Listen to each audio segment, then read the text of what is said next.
tere! Tänane raamatu amps on pärit Ilmar Tomuski, arvutist ütleme siis, ilmselt tema pliiatsiga ja millegi muuga ei kirjuta. Ma usun, et tema on meil niisugune mees, kes kaasaegse digimaailmaga on hästi kursis ja ma arvan, et ta on selle raamatu kindlasti kirjutanud arvutisse. Pealkirjaks on raamatule pandud Matemaatiline sõber ja alapealkirjaks Ajukiip.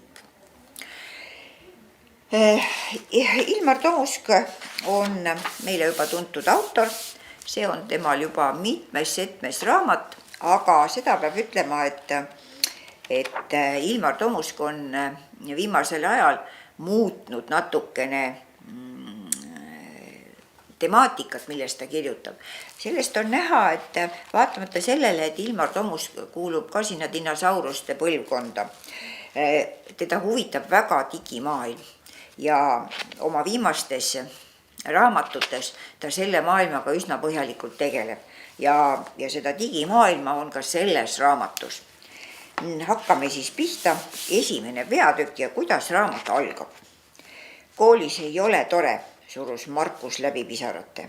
Ta üritas nuttu küll täie jõuga tagasi hoida, kuid sellest ei tulnud midagi välja. Tema ees laual oli ruuduline vihik ja selle sees olid numbrid. Markusel oli paremas käes pliiats, kuid selle asemel, et numbreid kirjutada, kritseldas ta vihikulehe paremale servale kõveraid koledaid kriipsujugusid. Markusel oli selgelt meeles, kuidas nad olid isaga ühel palaval juulikuu päeval mööblipoes kirjutuslauda ostmas käinud. Sa saad endale täiesti oma kirjutuslaua, oli isa öelnud. Markus mäletas hästi, kui uhke ta oli selle üle olnud, sest nende peres oli ainult vanaisal oma kirjutuslaud. Isa ja ema said seda kasutada ainult siis, kui vanaisa oli reisil või puhkusel ja nüüd sai ta endale päris oma laua. Markus ootas kooli aastat algul pikisilmi. Ta tahtis nii väga kooli minna, et augusti alguses oli ta seinal rippuva kalendri peale lausa vihane. Ta oleks hea meelega kalendrist augustikuu lehe välja rebinud, et kool kiiremini algaks, kuid ema ei lubanud. Kallis laps, oli ema teda lohutanud. Küll see september ka tuleb, enam pole kaua oodata. Nüüd oli igatsetud september käes ja kool alanud, kuid Markusel polnud sellest enam mingit rõõmu. Kõige muuga sai ta hakkama, aga matemaatika oli lausa vastik. Markus ei saanud sellest aru. Issi, palun tule appi, hüüdis Markus lõpuks pisaratega võideldes. Ma ei saa praegu, ma vaatan uudiseid, kostis isa teisest toast. Sa ju eile vaatasid neid, mis sa neist täna jälle vaatad, ei saanud Markus aru.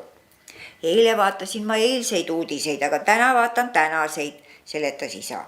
Kuid Markusel polnud sellest seletusest mitte mingit kasu. Tema ees oli matemaatika ülesanne, mille lahendamine käis üle jõu. Markus võttis vihiku ja pliiatsi kaasa ning läks isa juurde elutuppa. Isa istus prillid ees diivanil ja jõllitas teleriekraani.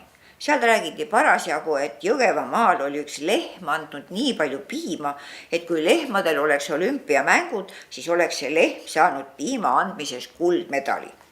Erinevalt isast ei huvitanud Markust võimas lehm mitte raasugi. Teda huvitas hoopis see, kuidas numbrid, mida ta koolis õpetaja abiga vihikusse oli kirjutanud, selliselt kokku liita, et kahest teineteise kõrval seisvast numbrist tuleks välja üks õige number. Kas see lehm oskab arvutada, uuris Markus. Ei oska, vastas isa. No siis on ta sama rumal kui mina, leidis Markus. Sina ei ole rumal, sa käid ju koolis, lausus isa pilku ekraanilt pööramata. Aga ma ei saa numbritest aru, nuuksus Markus. Alles nüüd mõistis isa, et väikemees on tõsiselt hädas. No näita siia, nõudis isa ja klõpsas teleri otsustavalt kinni. Markus ulatas isale vihiku. Isa uuris seda ja küsis siis imestunul. Aga mis siin nii keerulist on? 1 + 1 on 2, 2 + 2 on 4, 3 + 3 on 6, 4 + 4 on 8. See on ju lihtne. Aga miks on 1 + 1 2? Ei mõistnud Markus. Ta sai väga hästi aru sellest, kuidas tähtedest saavad sõnad. Näiteks, kui üksteise kõrvale panna I, S ja A, siis saab neist kokku isa. loomulikult oli tähtedest kokku pandud sõna lugeda natuke teistmoodi kui igat tähte eraldi, sest igat tähte eraldi lugedes olid I, S ja A, kuid sõna polnud mitte ISA, vaid isa ning et E, M ja A andsid kokku ema, mitte ema. Üks kõige naljakamaid sõnu oli Markuse arvates põrsas. Et kirjutada põrsas, tuli üksteise järel kirjutada 6 tähte. P, Ö, R, S, A ja veel üks S. Kui selle sõna lugemise asemel öelda järjest tähtede nimed, poleks see üldsegi põrsas, vaid P, Ö, R, R, S, S, A, S, S või näiteks maasikamoos. Kui seda lugeda, nii et ütled järjest tähtede nimed, oleks see hoopis E, M, M, A, S, S, I, K, A, E, M, M, O, E, S, S.